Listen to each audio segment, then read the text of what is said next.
Hi all. Let's just hang tight as we wait for 5 o'clock and more board members to join. So hang in there. Thanks, Christina. I'm doing a quick check. Is it me or did you? Chris, can you hear me? Oh yeah, I can't hear It you. said your network, it said your network bandwidth is low. So it kind of cut out a bit. Okay. Can you hear me now? No. Okay. Yeah. I'll figure something out. Hold on.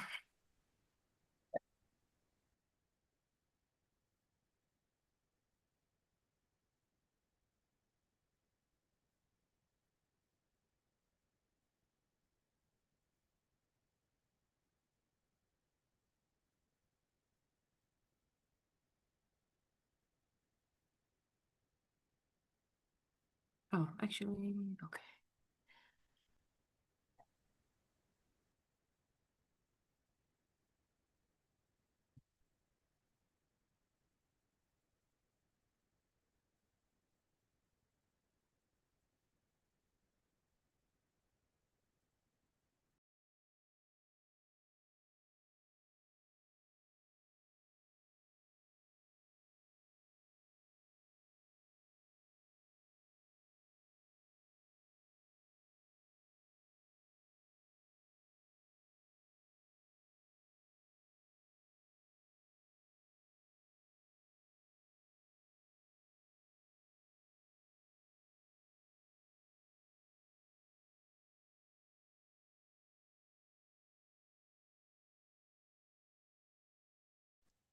Hi, everybody.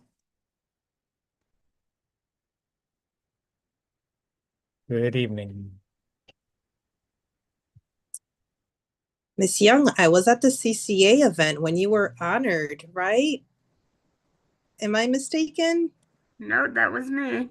That was you. Congratulations. Thank you. I appreciate that. Such work that you do. Thank you.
Okay. Chairperson Hackenhall, I don't know if you have a better signal.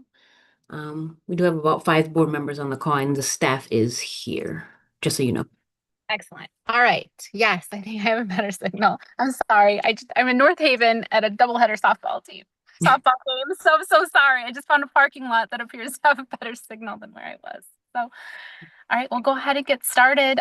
Thank you everyone for joining us tonight for the Committee of the Whole. Did I freeze? No, you're good. Oh, I can still hear I'm you. good. Okay. Yeah. Okay. All right, great. So thank you everyone for joining. Today is, I don't even know what today is, the 9th of July. So it's great that everyone has joined us today. I am going to go ahead and turn it over to Dr. Ratley for our first agenda item. Thank you, Board Chair Hockenhall. Good evening, everyone. Our first agenda item is Relay GSE, which is a contract continuation. Our Office of Talent Management is spearheading that work. I do want to note that this is different from the relay that school teams and directors and our instructional side of the house are going to engage in. But at this point in time, I'll just turn it over to our Office of Talent Management team to provide an update and some insight on this contract continuation. Good afternoon, everyone.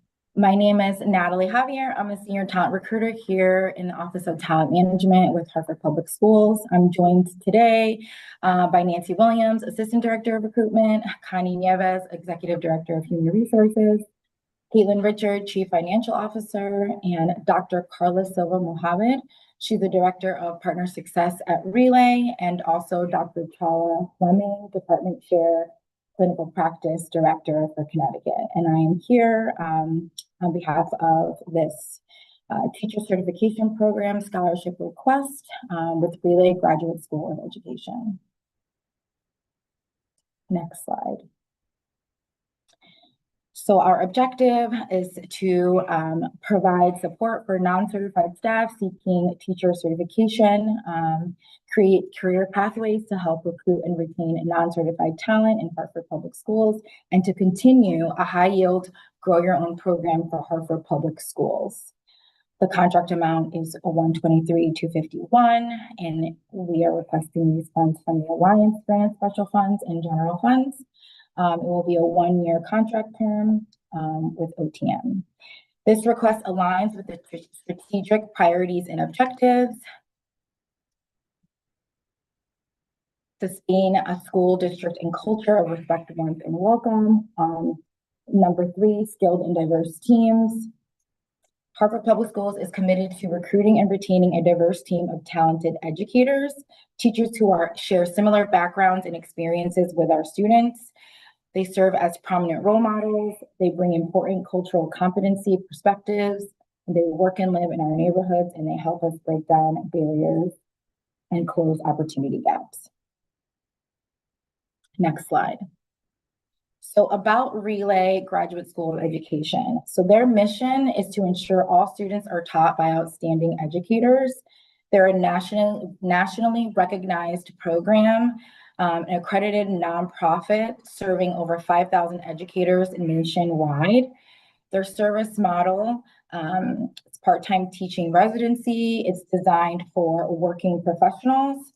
It's a part-time residency, so folks are able to maintain their current position and salary. There's daily release time for student teaching with HPS mentors, and there's weekly release time for clinical practice. Usually, typically, it's an 18-month program, but it's 2 years, so there's an additional semester for those in elementary.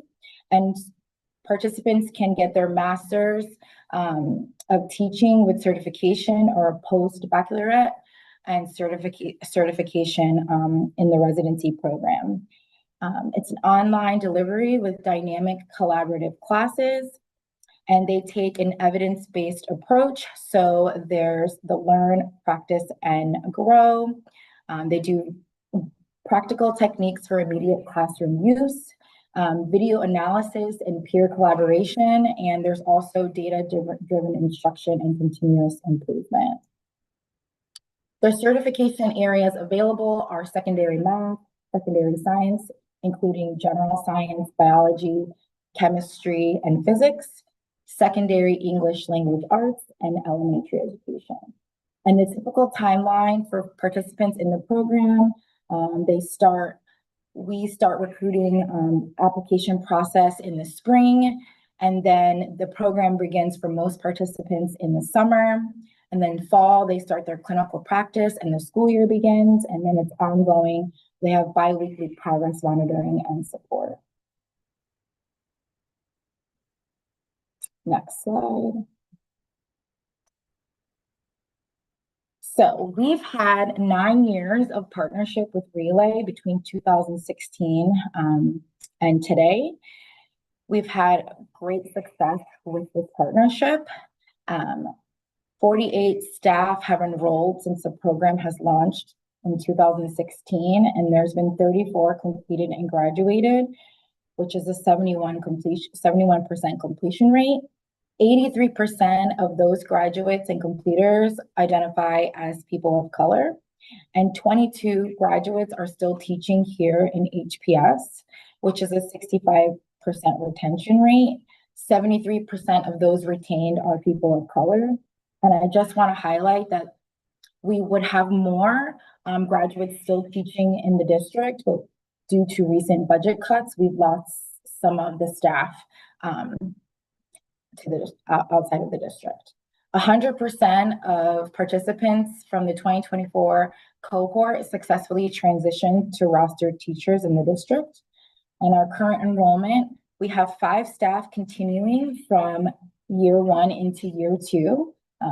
And we have anticipated 9 folks to enroll for the 25-26 cohort. 6 of those 9 participants are people of color. And just some national data, 70% of the Relay students nationwide are teachers of color. They reported 95% satisfaction in the quality of education services that they received with Relay. And there's a strong focus on retention, with 91% of folks in Relay, the alumni, remain in education after 3 years of service. There's a great impact on diversity and building a representative workforce, because we have community connected educators who reflect our student population, and better retention rates in this program than we do district-wide for new teachers hired to the district. Next slide. So what does this contract provide, or what are we asking for? Scholarship coverage for most of the remaining tuition costs after federal aid and tuition reimbursement. Direct payment to Relay across 3 academic terms, so we pay in 3 installments, and we would like to support the 14 staff members, 9 new and 5 continuing. The service model, again, we've talked about this, is 18 months. They have daily release time for student teaching. They have weekly release time for clinical practice. And we have bi-weekly check-ins with Relay partnership team. This partnership represents a strategic investment in our workforce that delivers measurable results in teacher quality and diversity, strong retention of community-connected educators, sustainable solution to persistent staffing challenges, and direct alignment with our district priorities and values. Next slide. So how much is this going to cost? The cost budget breakdown for year 1, we're asking for it costs $9,554 for each of the 9 participants, with a total of $85,986. And for year 2, for 5 participants, we're requesting $783 for each participant, a total of $37,265. So the total request being $123,251. The funding source, again, will be special funds for alliance grants, which most of the participants qualify for, and then the additional participants will be funded with general funds. It's a financial investment. We have cost protection as well. So folks who participate in the program and receive scholarship, they have to sign a 2-year service commitment MOU here with the district. And we pay directly to Relay, so there's no cash being given to employees. We have a staggered payment across 3 academic terms to protect our investment. And the reason why this matters now is because there are critical barriers that our staff still face. Paraeducators earn annually around $32,000 a year, and the program tuition costs almost half of their yearly salary. There has been recent change as of fall of 2024 with AmeriCorps funding, eliminating the ability for them to provide scholarships and awards for paraeducators and substitutes. And so having this scholarship is even more needed now than it has been in previous years. Without district approval, qualified candidates can't participate, many of them can't participate due to financial barriers. And existing talent may leave the district for other districts who are offering financial support. We have continued staff challenges in high need certification areas, and it's a missed opportunity to build diverse community connected workforce. There are program safeguards in place, again, with bi-weekly check-ins, the service commitment MOU, And we do have a proven track record of success and retention. Next slide.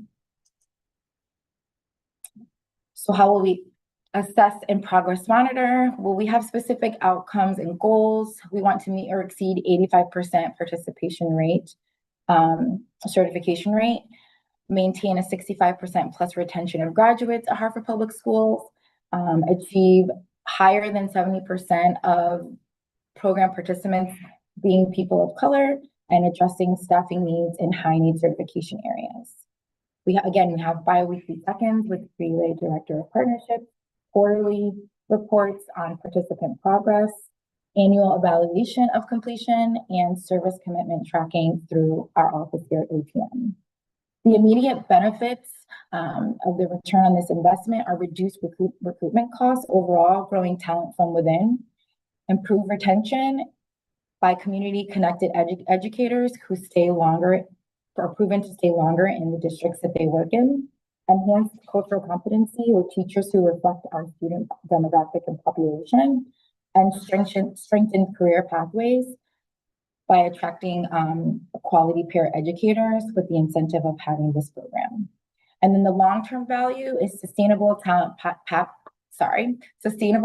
pipeline for high needs areas, stronger school community connections, reduced dependency on external recruitment, and enhanced student outcomes through culturally responsive teaching.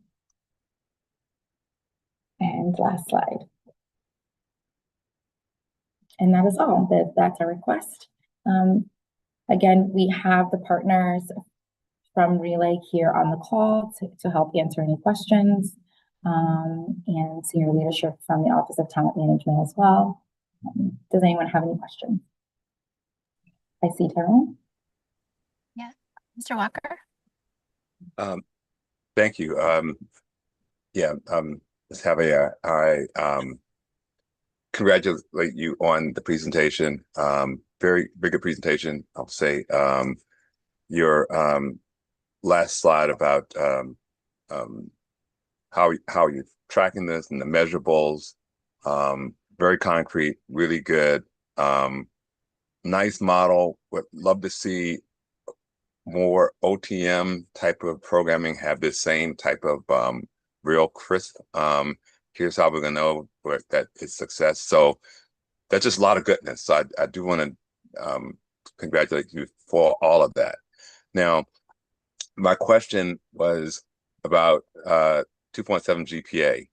Was this the program? Because I know we talked about a couple of programs in the past. Is this the program where you need a 2.7 GPA to enter the program? Yes. So for this specific residency program, which you do have to have a 2.7 GPA, but they do allow residents to enter the program or participants enter the program with less than that. So for every 10 people in the program that meet the GPA requirements, they allow one person in the program that doesn't meet the GPA requirements. We do have partnerships with other ed preparation programs that don't have minimum GPA requirements, but this one specifically does, due to how they've been approved, the Connecticut State Department of Education. So I just want to interject. The other Yes. educator prep programs do have minimum requirements for the education prep programs. But what they do allow, such as like a traditional program, such as Central, is you can be accepted into the program on a trial basis, get your GPA up, and then be considered for the educator prep program. So and just to also reiterate, because you mentioned our previous conversations on it, that this is something that is determined by the State Department of Education. So I just want to make sure that that was clear too. Thanks, Nancy. Yeah, it is. All the goals that Ms. Javier mentioned, the candidate that I'm thinking about fulfills all of those. And what is forefront in my mind is that she has proven effective as a teacher in the classroom for the district. She's been relegated out of that role because when you can't enter the program, you can't get the certification. Now she's a para-educator. And so we're all losing she has talent that can't be utilized. It's demonstrated and it's fantastic. And so I only bring this up. I only bring it up because the whole idea of a GPA is to be an indicator of success in some kind of way, shape, or form. And so, so I am glad that you talked about the possibility of having a waiver. So, is it possible for us to talk outside of this meeting to talk about if there's a way to possibly access that and to maybe try to re-engage this person to apply to some other program? Because I just want to see this person utilized to do things she loves to do, wants to do. The district actually wants her to do it. I'm just trying to let's get us to work together to figure out how we can get past a barrier that seems to be holding up achieving the goal that all are saying we want to achieve. I would love to talk offline to see if there's any way that we can support this candidate that you're talking about. We work really closely with a lot of non-certified staff and figure out what programs would be a best fit for their background and their transcripts. So I'd love to talk offline, but Dr. Chawla, if you want to come off mute, if you have anything you'd like to add, please do so. Thank you. Good evening, everyone. Thank you for having us. I think Carla is also going to unmute and share as well. Mr. Walker, I just wanted to say I just appreciate your push. There is, as Natalie shared, a little bit of flexibility on the GPA requirement for admission. But again, this is, and as Nancy shared, this is a state of Connecticut requirements, right? And so there has been some work, and I think continues to be some work at the state level to revise and revamp the pathway to certification. And so we are definitely hopeful that perhaps there will come a day where that GPA requirement is not as staunch as it is right now, because for all intents and purposes, in some ways, GPAs may be a predictor, but it's not the only one, right? There are lots of other factors that would help us to know or surmise as best we can how effective an educator could be. And my personal opinion is that an undergraduate GPA is really not at the top of the list. So we do hope that there will be some movement at some point in terms of the requirements of the state, and just appreciate this push for you, right? Because this is like an illustrative example that we can potentially share as feedback about why it's important to potentially reconsider this, because this is a barrier that shouldn't be in place. If I can respond to the chair. Dr. Fleming, your response is perfect, and I appreciate everything that you're saying. What I'm advocating for is not to limit to 2.7. What I would encourage you and your team and state to consider is to construct some type of waiver or alternate pathway where a person can show if they have qualification A, B, C, D, E, right? Not to be easy, but they have these other qualifications, then they should be able to at least be considered through an alternate approach where the 2.7 doesn't come as a hard block, but allow people to show. And that's all I just advocate for, is to have your team and the state consider what would be those 3 or 4 other criteria that could be lifted up that a person could use to show qualifications beyond just their undergrad GPA. Absolutely. Thank you for clarifying. Although, Tyrone, I will say that Chair Hockenhall and I, we have had conversations with the state about lowering that GPA to whatever the relay programs is. So they are aware of it. I don't think it was a really big priority on their list, considering all the other things that we needed the state to work on this time around. But we definitely had that conversation with them, so they are aware of it, and they know exactly where, the state statute where it's housed. So they are aware of it. So, I think next legislative session we'll try again in the hopes that it actually gets done and pushed through. Yeah, thank you, Board Member Mills, and through the chair. I'm just want to emphasize, I'm not trying to lower it. It's just maybe help create some alternatives. And so I'm glad they're working on it. I will, Board Member Mills, join you next session to see if there's a way to get this somewhere on someone's agenda to at least consider. Well, you might not be trying to lower it, but I certainly am, and I'm sure we can do it all.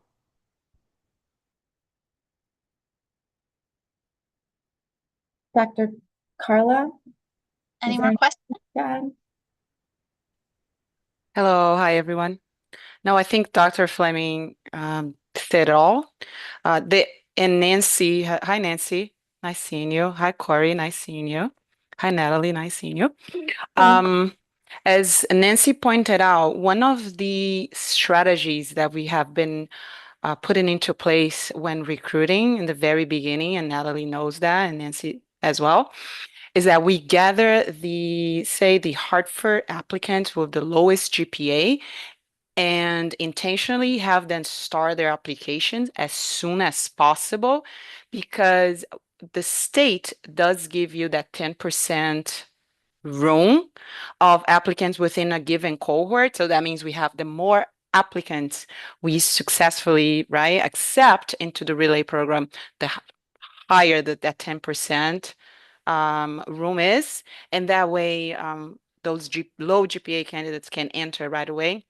But that's not always possible for a variety of reasons. And what Dr. Fleming was mentioning is that we continuously bring this kind of conversation to the state, because this is a state of, we are present in 12 different states. Some states, the GPA requirement's very low. It's like 2, some 2.5 is the Connecticut requirement. And we will continue advocating for candidates.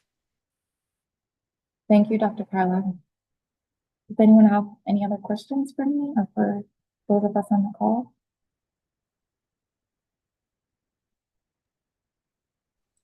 I don't see any other hands raised. So thank you so much for your presentation and for all the information that you shared.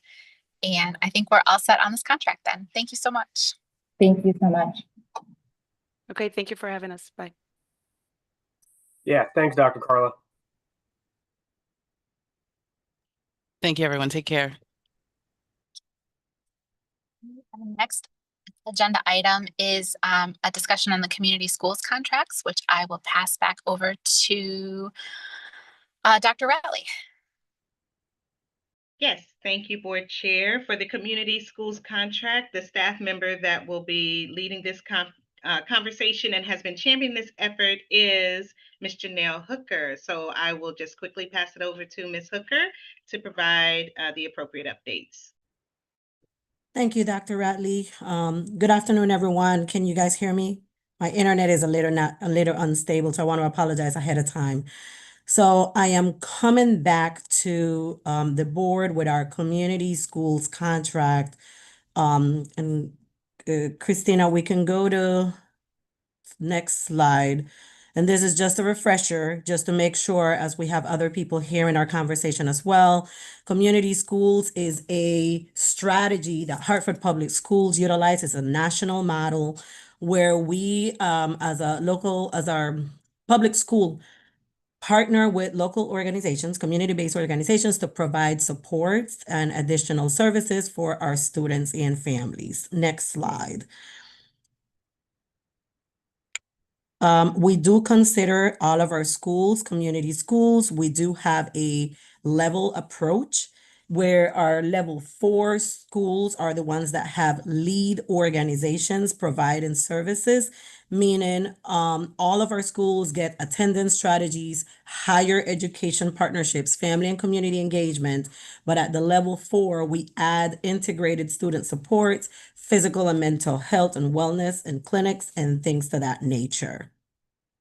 So, next slide. So I am here to talk to you about our community schools contract for our level 4 schools, because there is new information, and I know I was here back in May where we had approved our contracts based on grant dollars that we had, and we were not going to be funding some of the organizations, the lead organizations that were providing services at some of our schools. With this shift in funding, based on the information that we received from the city, and some of the allocations that the city made for these organizations to continue to provide services at our school, is why I'm back at the board, bringing up-to-date information, showing you the historical trajectory, and also showing you that from last school year and this school year, what we're looking to do is utilize the city dollars and the grant funding that we have to have the services at the same amount that we funded them last school year. So what we were not going to be able to fund without us having the city dollars would have been Belize West Middle, which Boys and Girls Club is the organization that we have there as a lead agency. We would have not been able to fund Parkville and McDonough, which Catholic Charities is the organization that we have there. And on this slide, you are able to see where I am listing that Belize and West Middle, we will be using the funding that we received from the city. And then you have a little chart that shows you on school year 25-26, the braided funded grid or the braided funded approach that I'm looking to do, utilizing our NHAP, which is the North Hartford Ascent Pipeline federal grant, Full Service Community Schools federal grant, which is the FSCS grant, and the city dollars in order to have these organizations at the amount that we had them last year to be able to provide services. Christina, if you go to the next slide, I will be able to showcase that the village, what we were not going to be able to fund would have been Burns Latino Studies, because Burns did not fall under any of the federal grants that we have. And now that we're adding the city dollars, we will be able to fund their services at Burns Latino Studies and then utilize the same braided funded approach as the previous slide that I just showed, so that they're able to provide the services at 8 schools, which would be Burns, Burr, MLK, MD Fox, Sand, Wish, and Buckley. I think I have one more slide, Christina. Nope, I don't. And that would conclude my presentation. I'm open to any clarification that you may have for why I'm back at the board presenting on community schools, which I may come back next month, but let's talk about why I'm here this month. Thank you. Thank you. Thank you for Thank you, sharing the Ms. screen. Thank you, Ms. Hooker, for that presentation. Looks like Mr. Tatum. Yes, thank you very much.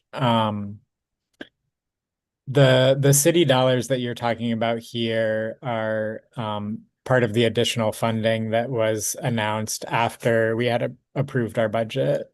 Is that correct? That is correct. And my understanding is that that is like one-time funds from the city.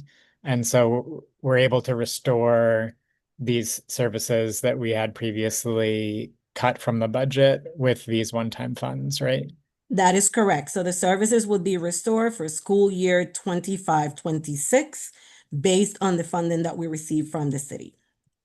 All right. And yeah, I guess that's what I thought. And I just want to sort of flag that in my own mind and anyone else in the budget process that will be like coming up against that cliff again next year. Next school year. That is correct.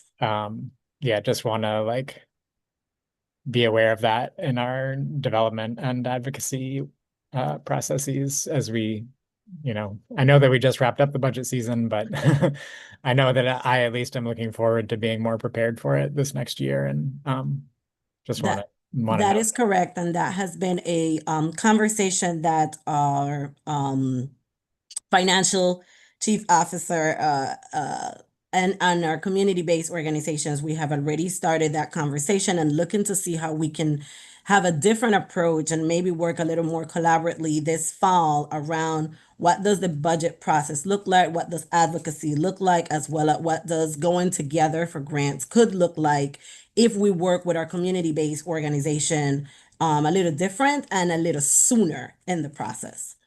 Cool. That sounds great. Thank you very much. And yes, Chief Richards, I see you nodding your head along there. So thank you for your work on this issue as well.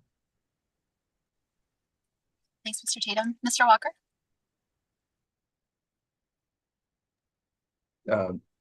Thank you. I don't know if board member Fada Perez came on for me, but I will ask this clarification. So one, the braiding here is the city funds in that North Hartford Ascent pipeline, correct? That's the braiding that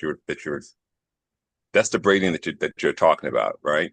We are looking at three funding sources. We are looking at North Hartford Ascent Pipeline, which is specific to 5 schools because of the north, for the Promise Zone designation, which is for the north end of our city. And then Okay. the second funding stream that we're looking at is the Full Service Community Schools Grant, which is specific to 3 schools in the south end of our city. And this was because of some of the monies that we did not use because the grant, we started doing their expenditure later in the year, and we had some monies that we did not use. And we were That's able right. to ask permission to the federal government to, instead of paying back that money, utilize that money to do this to Okay. support our schools. And then That's the right. third funding stream is the city. Yes, sir. Okay, thank you. I do remember the conversation now about the FCCS underspend. So congratulations for that little bit of aggressive nudging or assertive nudging with the grantors to let us extend it to another year.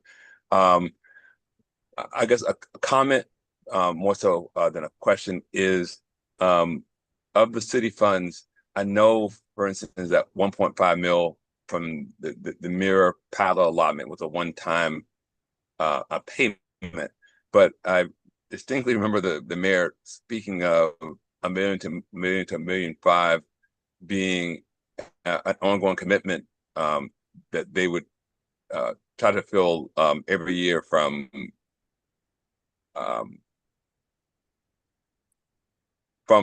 whatever methods they have to streamline processes. So I guess I'm putting a request out,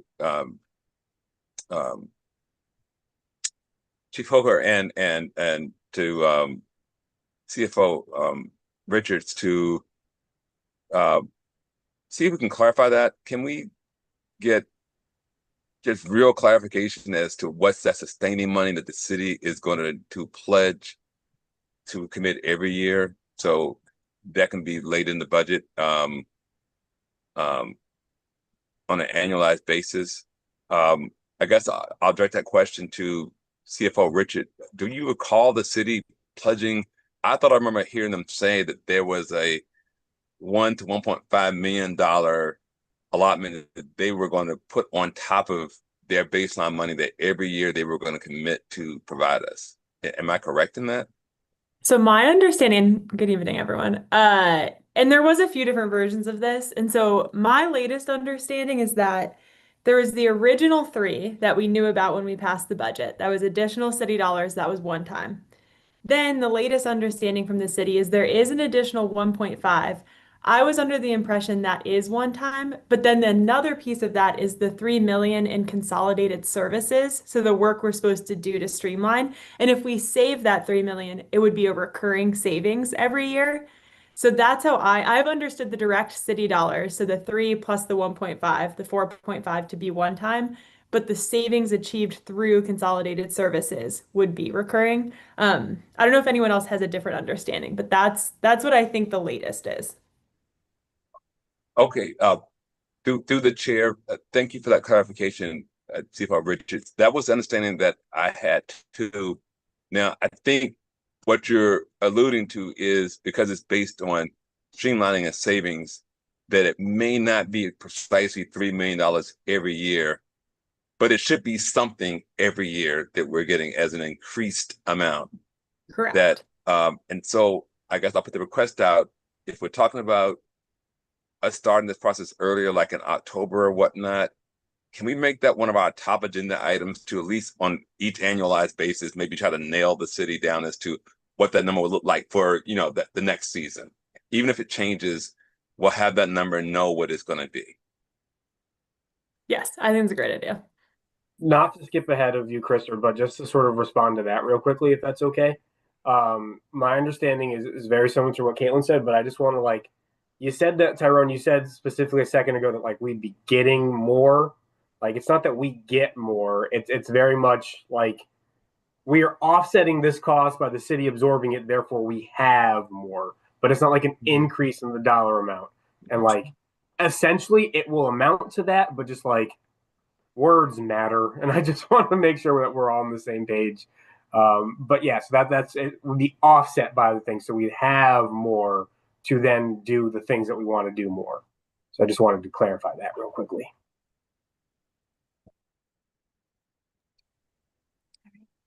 Thank you, Mr. Walker and Mr. Mills. Mrs. Estrada Perez? Yes, I just wanted to say I appreciate that we're already thinking about the conversation of the budget starting earlier. I think that's a really sage step to go. I think to Board Member Walker's point, figuring out, even to your point, Board Member Mills, knowing that that this is cost savings because of the absorption of things that need to happen, but that the city can take over, right? That it is like we're saving dollars because they're taking it over, but so that allows us to have more funds. But it would be also important to know early on, aside from that conversation, if they are going to be earlier on dollars that the city is going to be able to provide for that, because we're also going to continue to run into the same problem of every year. We're going to be, even with the savings, we're going to continue to be fighting for more funds, right? So I think the more clear we could be ahead of time with them, the better, with the understanding and the recognition that some things are not known because of budget and the way that budgets work.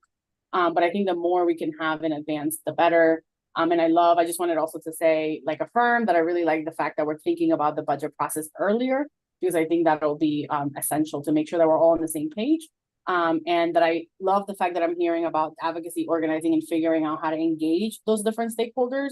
And I would say, please reach out to me in other ways that we can support in that, because I also want us to make sure that we're collaborating in a way that is additive and not necessarily, because I know there's a lot of different things happening, right? So I want to make sure that it's additive to the work that we're doing and so that we're impactful. But overall, just happy that we're thinking about the budget sooner, because I think that's going to be a really important step moving forward in even how we operationalize having those conversations sooner, right? With all of the caveats that we know, right? Because sometimes we get stuck in the caveats, but we won't know a thing, and that's okay. We can plan around knowing those caveats exist.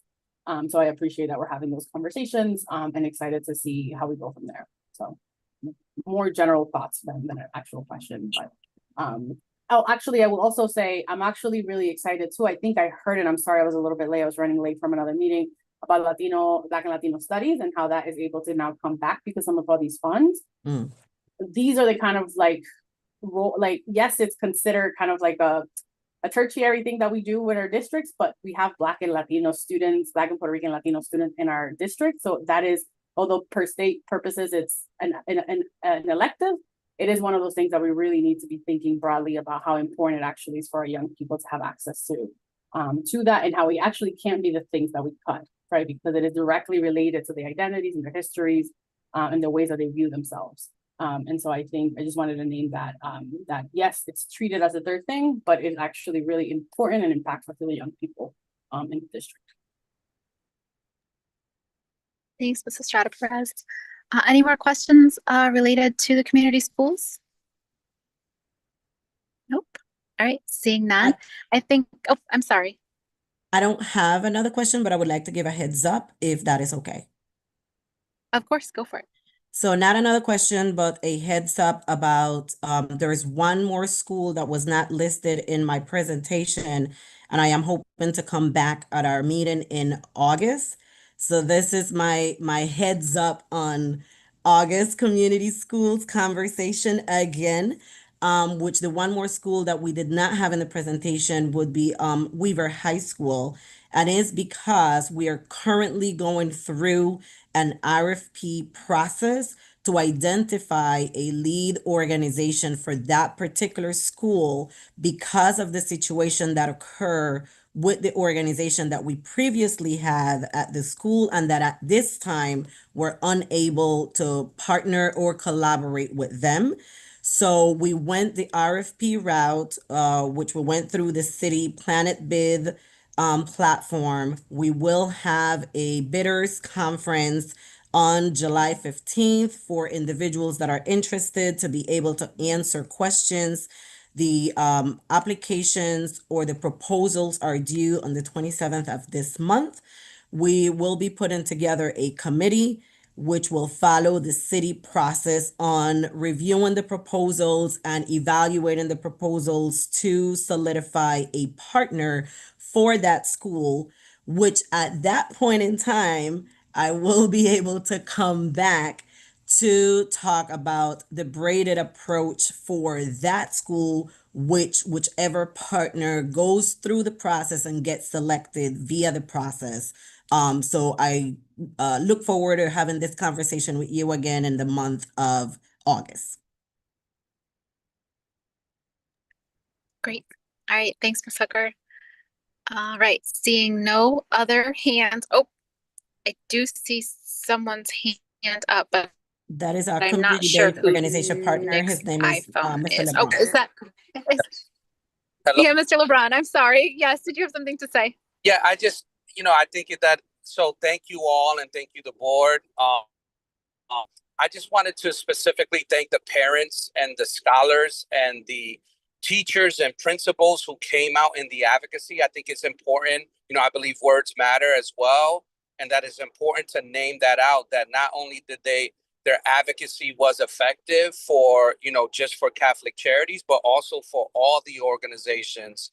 And so because of their efforts and their sustained empowerment, we were able to be blessed with an extra 1.5 million. I think it's just important to recognize the families and families' powers coming together.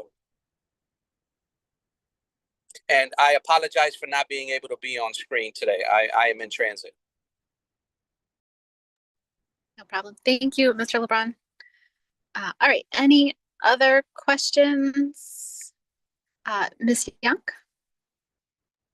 Thanks. I just had one request, and I'm not sure how feasible or viable this is, but glad to hear conversations about funding will start earlier, because it is a nail-biting, stressful situation when you're trying to decide what you're going to do with staff and if programs are going to stay open, and how to prepare for a semester without the right dollar amounts being articulated. So I really appreciate that being brought up in this meeting, but would like to will there be an opportunity for those of us who are providing these services to be a part of that conversation? Because one of the things I mentioned in one of our providers meeting is that we really need to talk about what the real dollar amount looks like to actually operate these programs, and what it means as far as what providers have to put in to sustain and maintain some of these services in the various schools. So just want to make a plea, like if we can be a part of the conversation at the table, being able to provide our insight and our numbers, I think that would be hugely advantageous. Thanks, Ms. Young. All right. Any other questions? Seeing no other hands up. Ms. Hooker, I think you have the next item as well. I do. So the next item for us to talk about is our summer programming or summer programming and or contracts that we are doing as an opportunity to provide services to a couple of our schools. Christina, next slide, please. Oh, Ms. Santiago, next slide, please. So we're going to be focusing specifically on our middle school program, which is the one that is highlighted in green, and is our current students in grade 5th, 6th, 7, where we had an opportunity where last school year, our magnet schools put out a grant, and as a district, we were not part of the process. Community-based organizations were the ones that were part of the process and collaborated with us, particularly the Village was one of those organizations that received the funding through the magnet process and collaborated with us to provide the services within our schools, to utilize the funds to provide a middle school program where we as a district do not have allocated dollars for us to provide a middle school program. So we receive monies from the state to provide an early start program, which is our K through 3. We do our ESY, which is our students that have IEP or 503 for us to be able to have services for them. And then we do a credit recovery program for our students that need grades or credits to be able to graduate or move from grade to grade. But we do not have a program for our middle school students, and is a missed opportunity. This year, the process shifted, and they were not necessarily looking for proposals to come from community-based organizations, but they were looking for proposals to come from district. Hartford being the largest district, it would have been a missed opportunity for us to not take on an opportunity to write for that particular grant, which I was able to work on that process. And we were grateful, and we were one of the recipients. It was a very quick turnaround. It had a 2-week turnaround to review the what they were looking for, try to figure out what it was a competitive enough program that we could put in place for our middle school students that could gear in not only providing them academic services, but also some enrichment opportunities. And as a district, we decided to put out requests to our different community-based organizations. We were looking at experience in working with the population. We were looking at their ability to provide the service in a way that they could upfront the dollars and then be reimbursed after the fact, because that's how the process works. And we were also looking at the fact that they would have capacity to be able to provide the service. From that outreach, we got 3 organizations that met those areas that we had as a criteria. The 3 organizations were The Village, Catholic Charities, and Ebony Horse Women. Ms. Santiago, if you go to the next slide. And we were able to put together a program or a proposal that would service 135 students, not only from our magnet school, but to be able to offer slots to our neighborhood schools as well. I was here a few months back talking about that, and I know Board Member Watson and Board Member Estrada Perez did advocate to ensure that we had slots for our neighborhood schools as well, that it wasn't only for our magnet school students. So we were able to get that grant in place, and we were able to offer slots not only to our magnet schools, but our neighborhood students as well.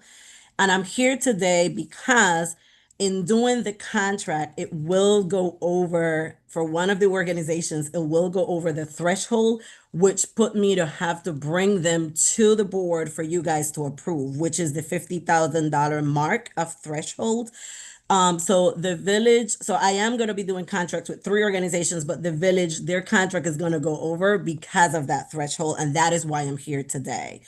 So the 3 organizations are The Village, Catholic Charities, and Ebony Horsemen Women. The program has The Village and Catholic Charities providing services Monday through Thursday.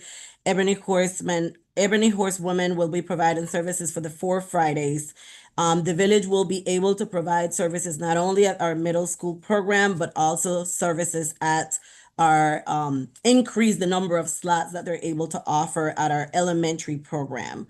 So I am here today bringing to you the contract that I'm looking to do with the Village that will include dollars that we receive through this particular grant, as well as the dollars that we had from that grant last year combined with this year for a $79,990 contract for services for students.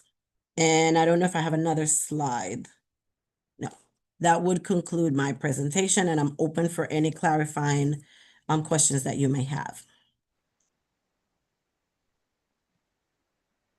Great. Thanks, Ms. Hooker. I will call on people. I'm not sure which order you raised your hand, but I see Mr. Walker first on my screen. Mr. Walker.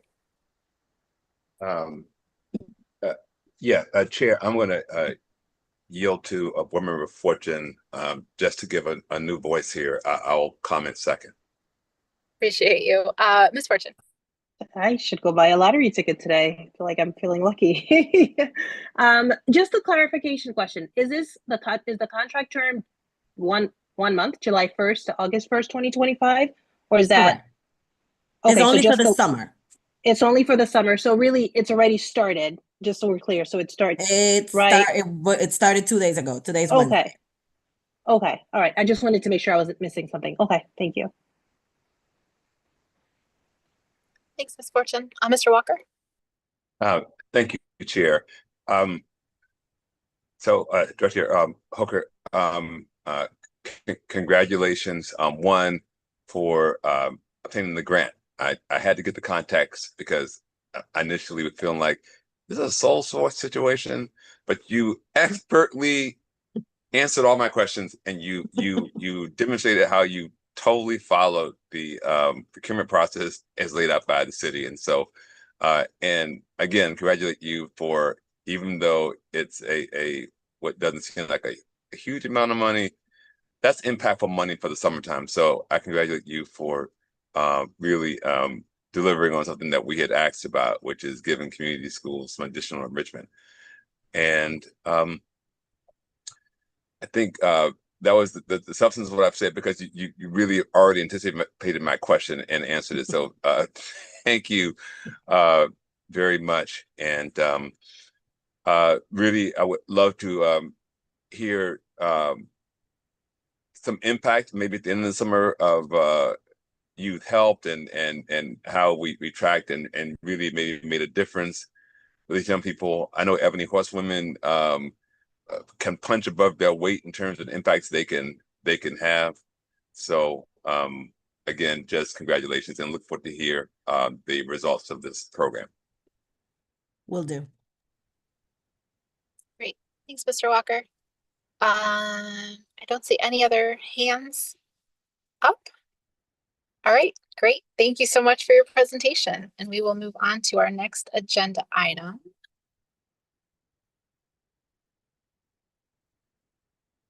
Christina, can you put the next agenda item up? I'm sorry.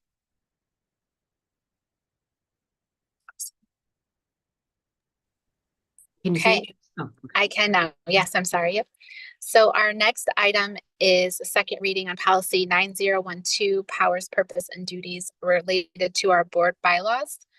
I don't know if anyone had wanted to present on this, or if anybody wanted to start the conversation. I think I'm sorry, this is really difficult to do on my phone. If Miss Brody, you are on. If Miss Brody, you had brought this up initially. If you had wanted to speak to this to start it off, or if anybody else wanted to kick it off, or I can.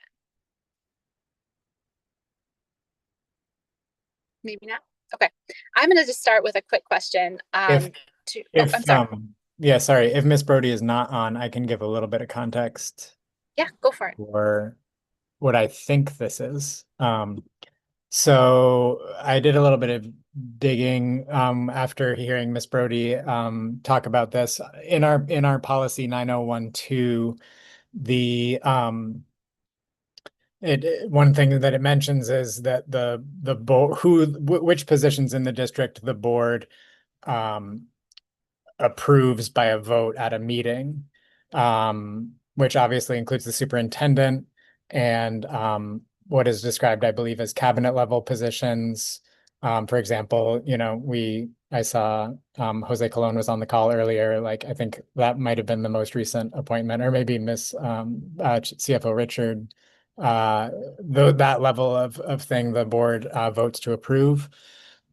Before 2022, that policy included school principals.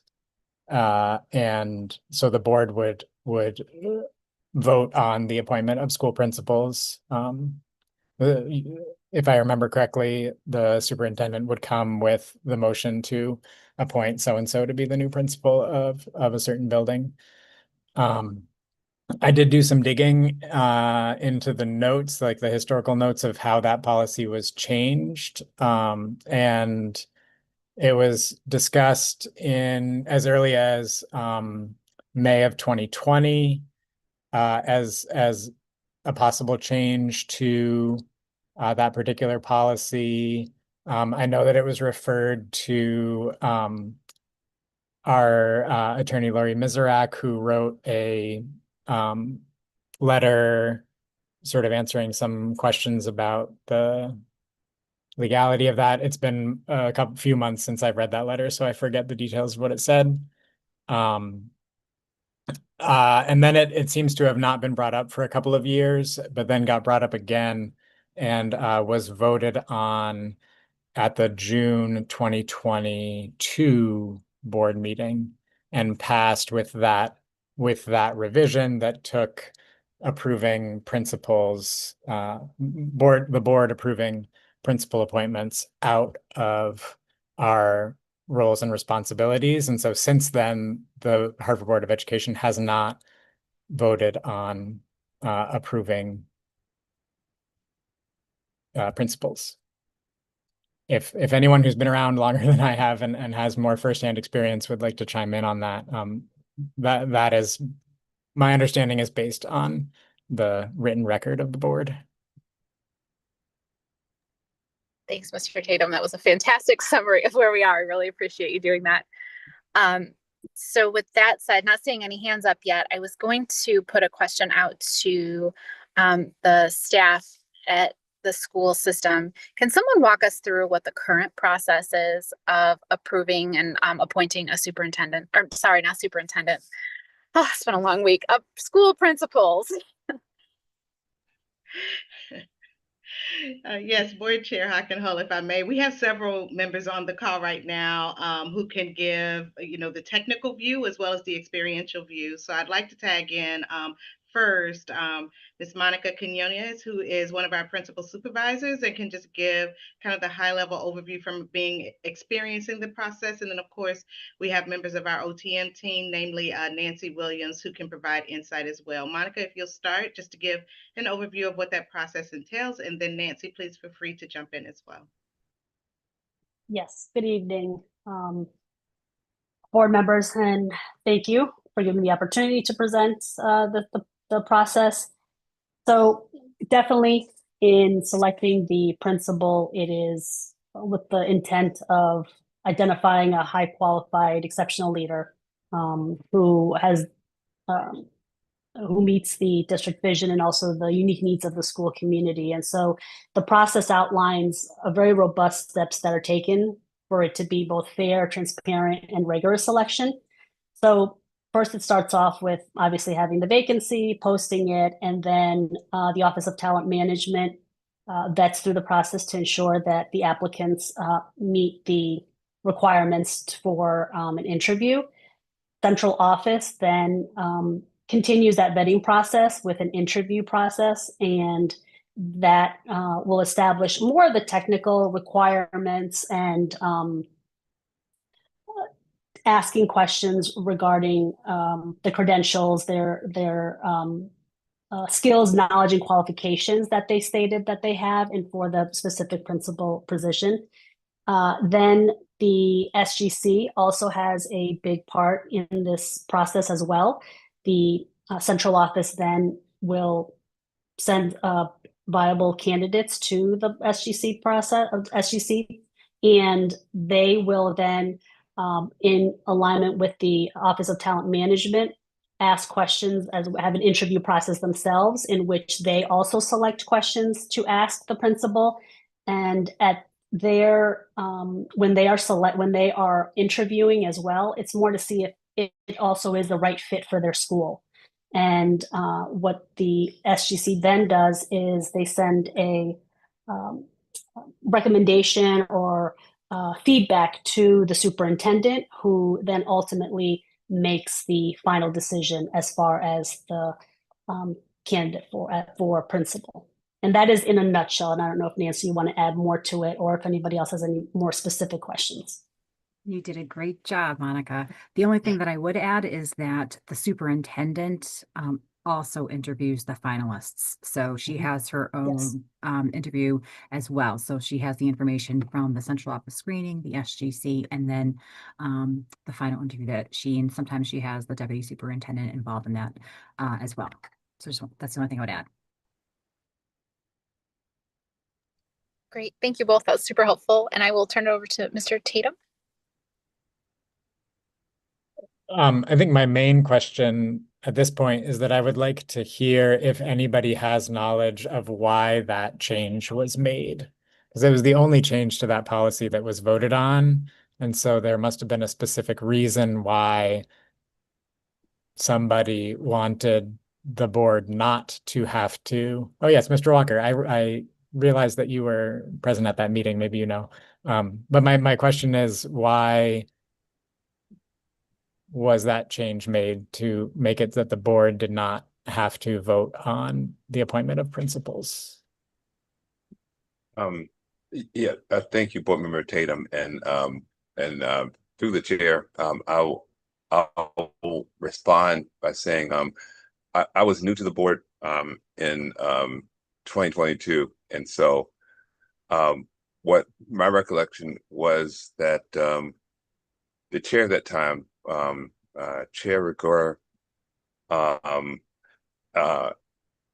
elevated the idea of removing principals from the board approval process because he thought that the process had become a bit perfunctory.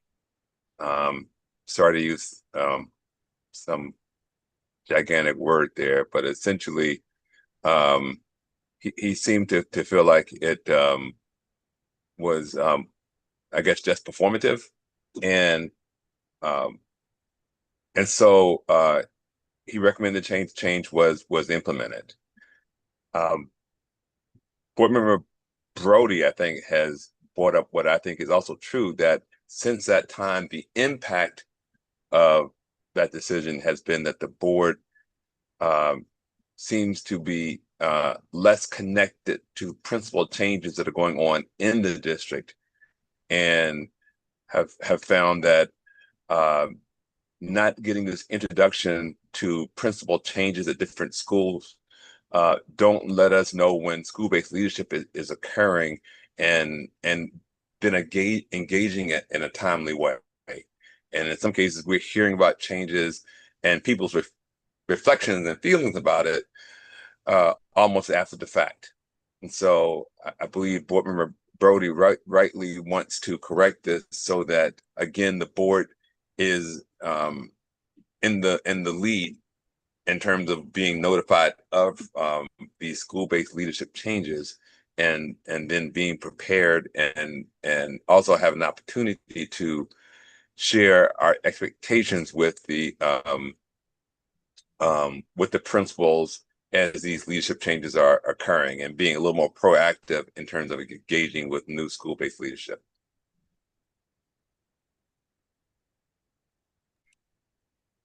Thanks, Mr. Walker.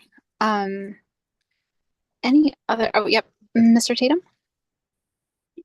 Thank you for that clarification, Mr. Walker. I would just like to add one other piece from the record that I thought was interesting, if for no other reason than to just sort of celebrate the value of notes and the story that they do tell.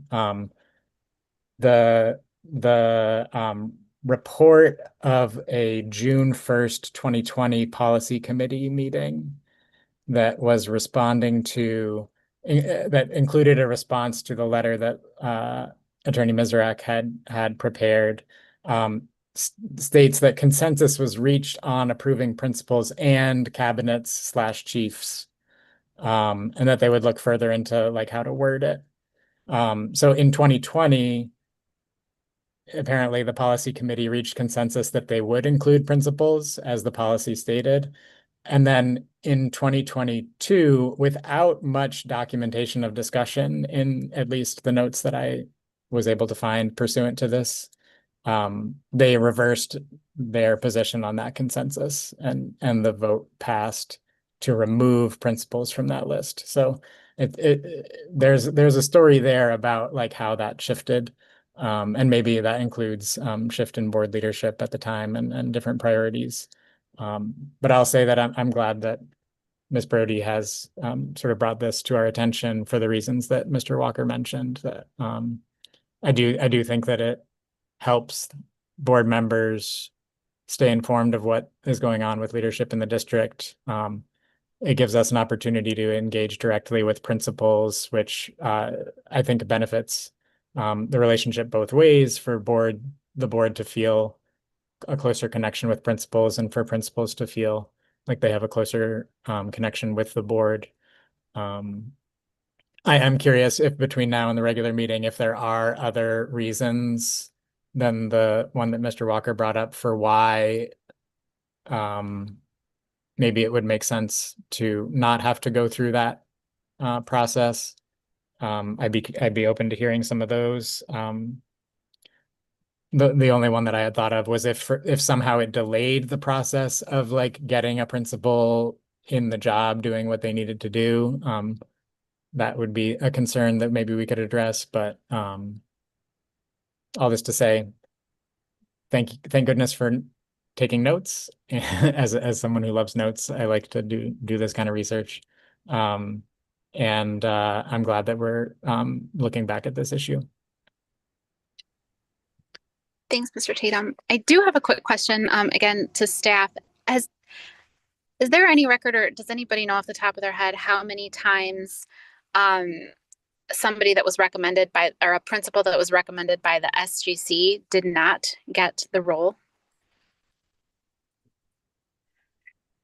Nancy, do you have record of that? I guess going back historically, beyond just last year where, I'd have to take a look back. I don't have that off the top of my head, but I just want to also, like, the guidelines are very clear that the SGC recommends to the superintendent, but the superintendent has the final decision on who she's going to appoint to the principal position, or even before, when it was recommended to the board for consideration. So, there was a process that we went through in 2018 and then again in 2023 to change and update the guidelines.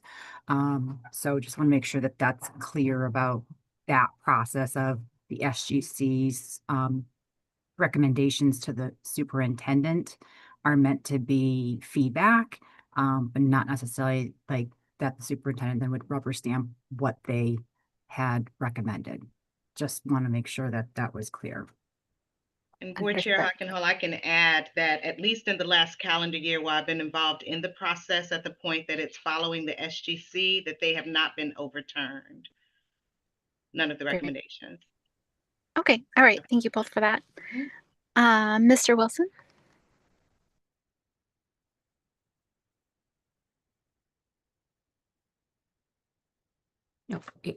You're on mute, Mr. Wilson, if you're speaking. Sure am speaking. Thank you. I just want to offer up, I can think of one situation. I'm not going to name that situation because the principal is currently sitting, where that did occur, where the SGC interviewed 3 people, and their recommendation, they didn't get the recommendation that they had sent to the superintendent, which in turn caused a little, I guess, mistrust or feeling like the process didn't really have a say within that process. And at the time, board members could not answer. There wasn't a follow-up, and board members could not answer why one candidate was chosen over the other. And obviously the community didn't have an opportunity to speak because that individual wasn't being introduced or being voted on by the board. And I think that SGC process is important, and that the connectivity piece that Board Member Walker brought up is important, because then we are at that point, us having the vote on said principle would allow us to sort of be able to give our own assessment and listen to the community in what it is they want. I don't foresee us necessarily going against the recommendation of the superintendent, but I do think it's the board job to make sure that the community's opinion on that is being heard. So we are revisiting this policy.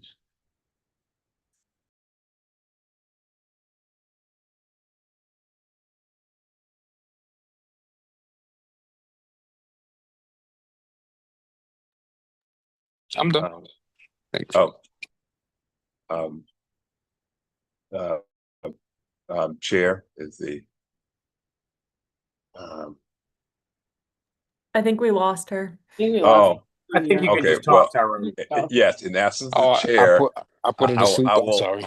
Yes, I will take her implied consent to Tyrone, aren't you say like it. the vice chair or something anyways, though? Yeah, second vice chair. So essentially, do the thing. Yes, I'm I so am. sorry. I'm back. Mr. Walker, go for it. Okay, no, thank you very much, Chair. So, I've heard of two instances that were brought to my attention by members of SGC in which they made a recommendation, and that recommendation was not was not adhered to by district leadership, and district leadership obviously made another selection. I elevate that because in the context of the conversation between the board and I think board chair and Dr. Radley, I would agree that the process is an advisory one where the SGC is elevating their decision, but it's not declaratory, right? You can have other says. What I did want to lift up is what to me seems missing in that process is that when a different decision was made, the district leadership there's not a trail that shows that district leadership provided consultation back to the SGC explaining, I made this decision and my reasonings are ABC. And so what I'm going to lift up is that we look at this process, and I would recommend inserting a requirement that where there is a different decision, that at least a memo go out, lifting up board member Tatum's point that I would love for that to be between district leadership and SGC, because often I hear about these things after the fact and people's minds are a little blurry. And if there was some type of trail that showed, oh yeah, we did communicate, we did say A, B, and C, it would just clear things up. And I think, again, to board member Wilson's point, it would just help the whole situation if it was clear that there was communication and there was some recognition of the aspirations of the SGC, and that they were at least considered, and people got some feedback on that. And it wasn't that leadership made a different decision and just moved on and to a certain degree left SGC in the dust. That would be my recollection and feedback on that. Thanks, Mr. Walker. Mrs. Strata Perez. Thank you, Chair. I just kind of wanted to echo what Board Member Walker said. I think, so two things. I know it's a suggestion, right? And that ultimately the power of a selection is going to be to the superintendent. But I do think it's important to have data tracking the decisions of like how many times, like it gives us some data, right? Like, is it, there is the reality of like, they are the person who can make the final decision, but we also want to make sure that we're tracking how are we how are we engaging with the SGCs. I also agree that we have to do better, self-included, and I think in terms of all of these processes, debriefing back, right? So like once a decision is made, to Board Member Walker's point, debriefing back. Yes, a memo, but also making it part of the practice, right? So like if a decision is made and there's a meeting with SGCs, then you have the conversation where you all able to talk through what happens, because emails get lost in the sauce. So yes, having a paper trail is important, yes to that, but also figuring out how do we create that debrief process so that even if the selection was different, to Board Member Walker's point, there's a recognition of like, okay, these are what you share, this is what we saw, and this is why we selected.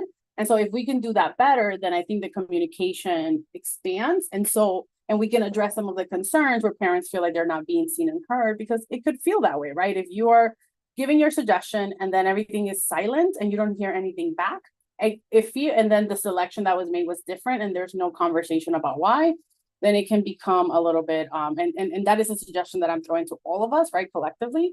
And how do we debrief all of these big decisions and make sure that we're coming back, right? We have those initial conversations and now we're coming back with what was done and why we did that. and allow people to have the option to be able to have those conversations along with having a paper trail. I just wanted to name that. And again, being able to track the data of like SGC suggestions versus, and I think that's part of like that process because it gives us a little bit more information, because then we can learn, all right, maybe we're not utilizing, maybe what is happening here that there's a difference, there's such a difference, stark difference between the suggestions of the community and then the selection of the superintendent. There might be real reasons there, right? So like we can investigate what those could be without like coming from a place of, right, like shame or blame, but rather like what's there, right, that we can do a little bit better. So anyway, I'm rambling at this point, but wanted to make sure that I highlight that. Thanks, Mrs. Estrada Perez. So I'm not sure where we're kind of all leaning here. It almost sounds like maybe we want to continue talking more about the process before we make a final decision on if we're going to change the policy or the process. I kind of feel like it's more discussion needs to be made. Is that the general consensus to perhaps we push this back to our next policy committee meeting so that we can then vote on it in August? Or is there other discussion here? Ms. I don't think Fortune? it needs. I was only going to add, I mean, I could be inferring wrongly so, but my sense was that there's more consensus to actually change the policy so that it does include principals again. I know we did initially discuss this in the policy committee. You know, the policy committee won't have all the members on it if we push that until we meet again in a couple of months. So I'm not sure, you know, this would delay it by quite a few months. And I could be wrong, but my sense is that people seem to be leaning towards adding principals. So if we wanted to push this towards a vote at the, you know, at the board meeting, we probably might be ready for that. I'm in Mr. agreement. Walker. Okay. Mr. Walker? Yeah, thanks, Chair. I'm totally endorsing what policy Chair Fortune said as a member of that committee. It's clear that I think this policy is ready for a vote. I think the discussion we had today elevated that the decision making around SGC and the inputs of other stakeholders, that particular element may need a little more discussion and reflect.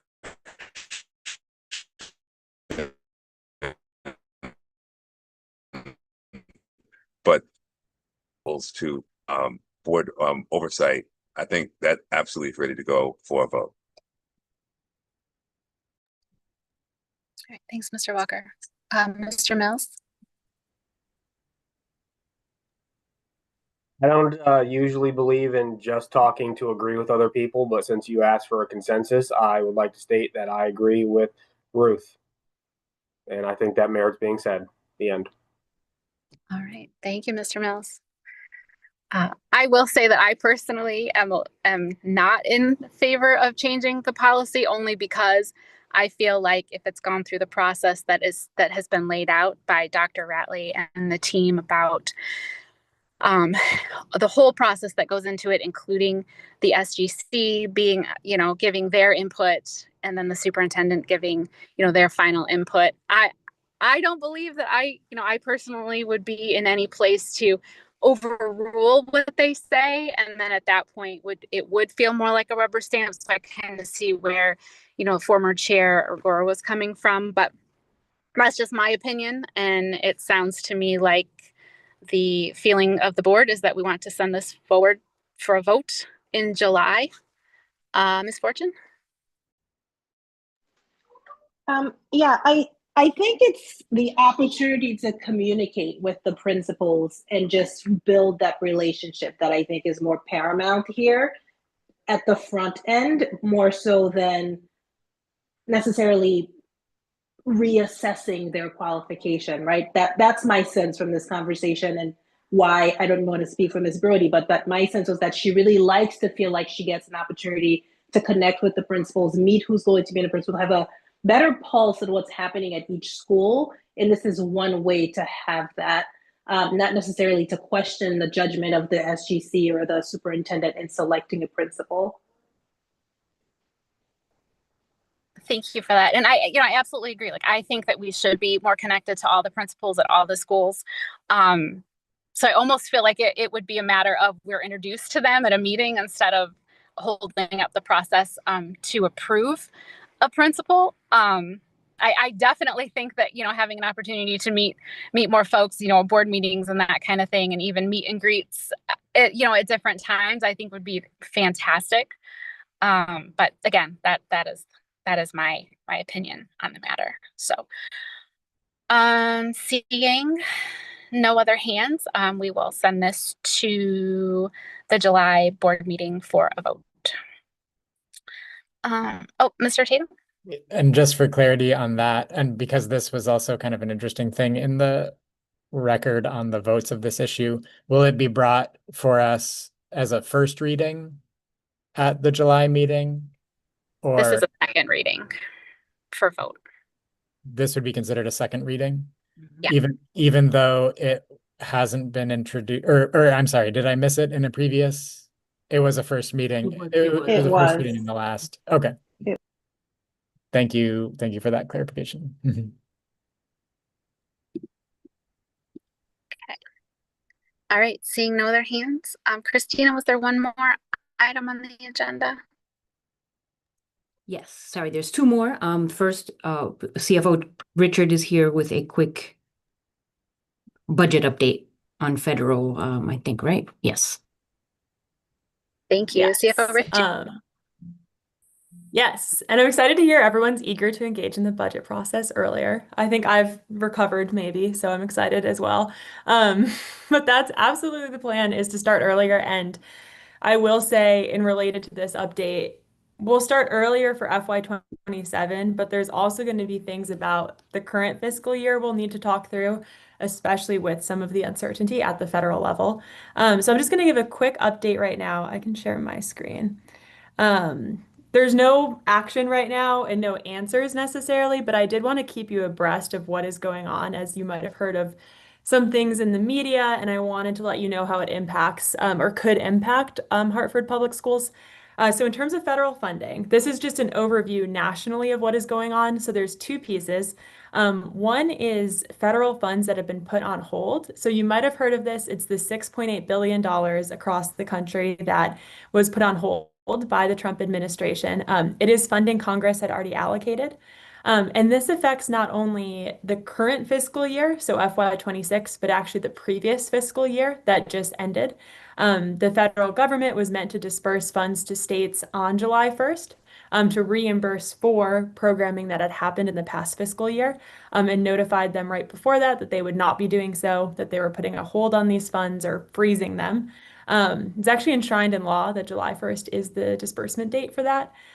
So we're kind of in a holding pattern right now as they've put a hold on these funds. I'm going to talk on the next slide about what those grants are, how much they impact for us, and what is included in those. But that is one piece.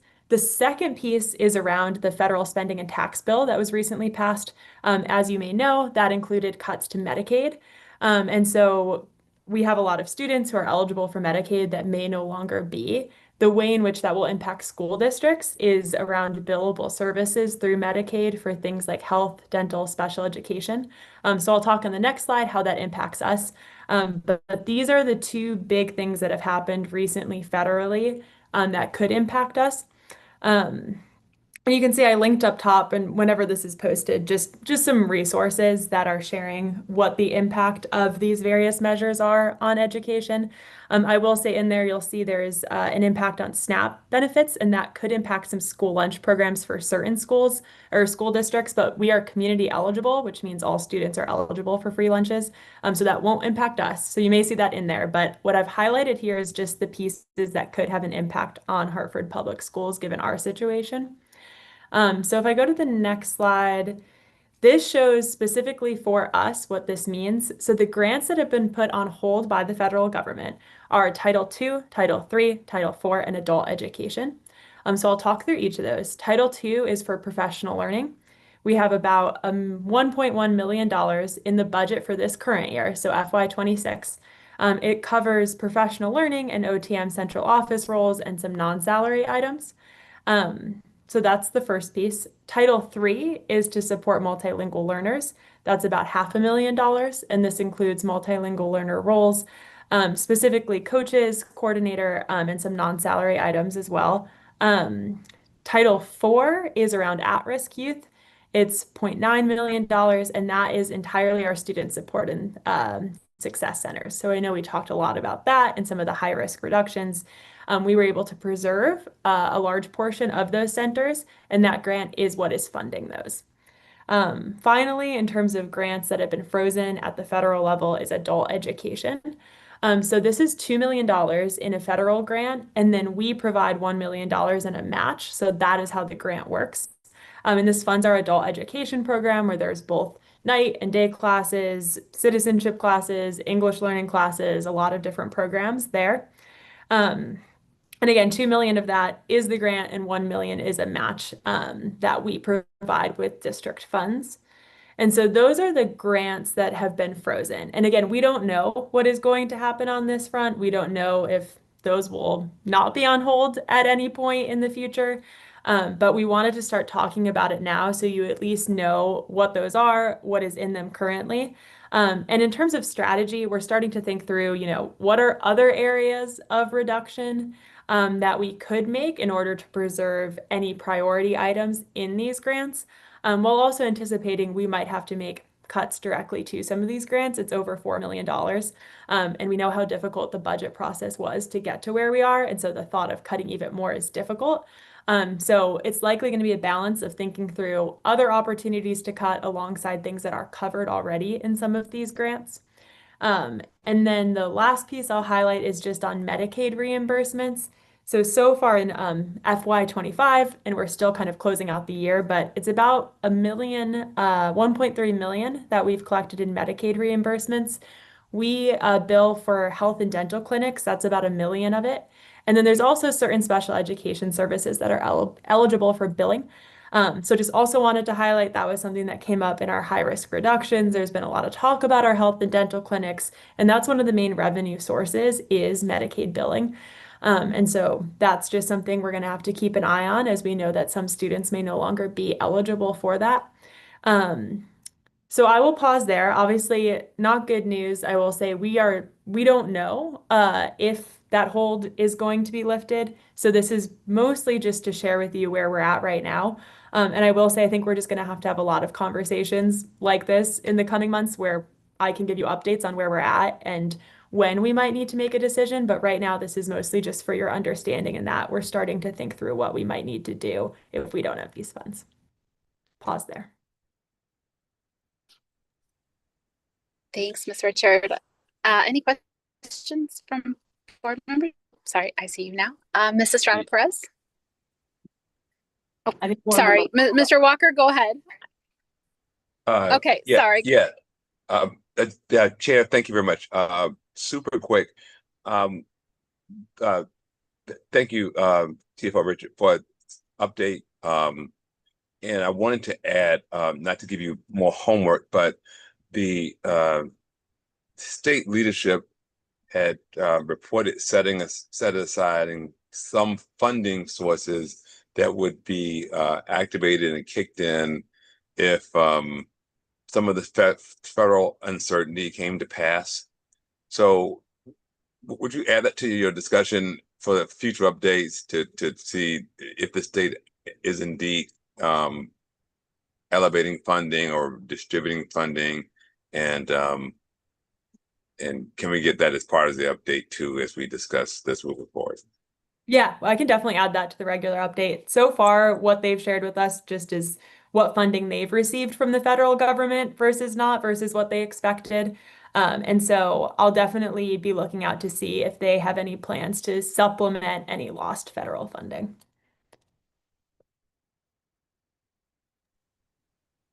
Great, thank you. Mrs. Estrada Perez.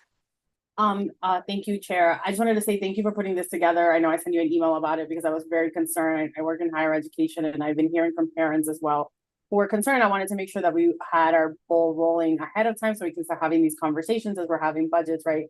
Conversations both at the state level, national level, city level, state level, and federal level. Because I think we are going to be seeing a lot of this, right? And the more we can have conversations ahead of time and be prepared to be able to communicate that effectively. Particularly, I appreciate your ability to put in there like the current, like what is currently in the budget, like what are the roles, what are the actual things that are going to be impacted, because that's really helpful. I love Dr. Board Member Walker. Thank you so much for bringing the conversation around what are those extra dollars that the state's going to put in to try to mitigate some of those cuts. And I think what would be really helpful, and I'm glad that this exists here already so that we can share it out. What would also be helpful for me or in general would be, as we're having these conversations about the federal level, I think staying on top of what's happening at the state and see what is happening, like what extra resources of funding they're gonna give us. Is there gonna be a special session in the summer that we might be able to engage with or not, right? Like what are some of those points? Because I think we're going to your point even, and thank you for breaking it. I know I talked a little bit about both the reconciliation bill versus the withholding of already appropriated funds, which is really important. So I just wanted to say thank you for putting that together. And I'm really worried about the Medicaid reimbursements, but I am also a little bit of levity to know that the lunch benefits are not going to impact us. Can you explain for the layman person who doesn't know, why is it that we are eligible for why is it that we're eligible and we are not going to be impacted? Like what policy is in place that allows us not to be impacted? Yeah, and if Jose wants to add, because I know that you're overseeing the nutrition program, but essentially the level of poverty that exists in our community is high enough that essentially the full community qualifies for those free lunches. And so oftentimes if you have a lower level of poverty in the community, it would only be certain students who are experiencing poverty that would be eligible, but our rate is so high that the whole community qualifies because it's almost every student. So that's what qualifies us for that, and that's separate from SNAP benefits. So parents aren't needing to fill out forms to say, hey, I'm eligible for this, because the whole community is. So that's my understanding. That's also my understanding. I just wanted to make sure it was clear so we understood the why. Yeah. Thank you. Great, thank you for that. Any other questions for CFO Richard? Okay.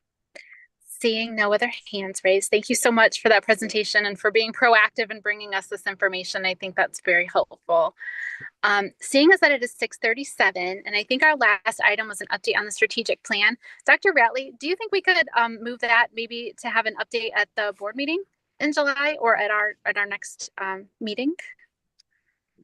Yes, Chair Hockenhall, we can absolutely do that. As you mentioned, it is simply an update with where the work is now. So at any point in time that we need to provide that, we will be ready.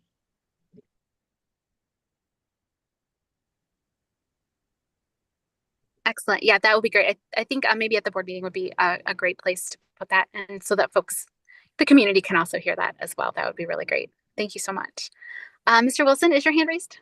Oh, there you are. Yeah, Mr. Wilson. Yeah, just really quickly, if along with the strategic plan update, well, I guess it's a question, is there a plan in place to revisit the community and the places where we did our polls and got our feedback, to give them an update more in a personal fashion, to let them know, here's what you wanted to see within the strategic plan, and here's how we implemented that? Is there a plan for that? Or if there is, I can get that update at the board meeting. You don't have to answer that now. And just one other thing having to do with Weaver High School, the journalism and media program. I know we were doing a revamp on that. So if I can get an update on where we are. I know we were working with the students to kind of talk over what that program may look like.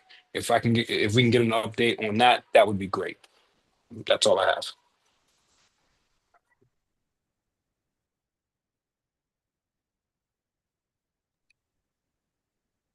All right. Thanks, Mr. Wilson. Okay. I think we got through much of our agenda tonight.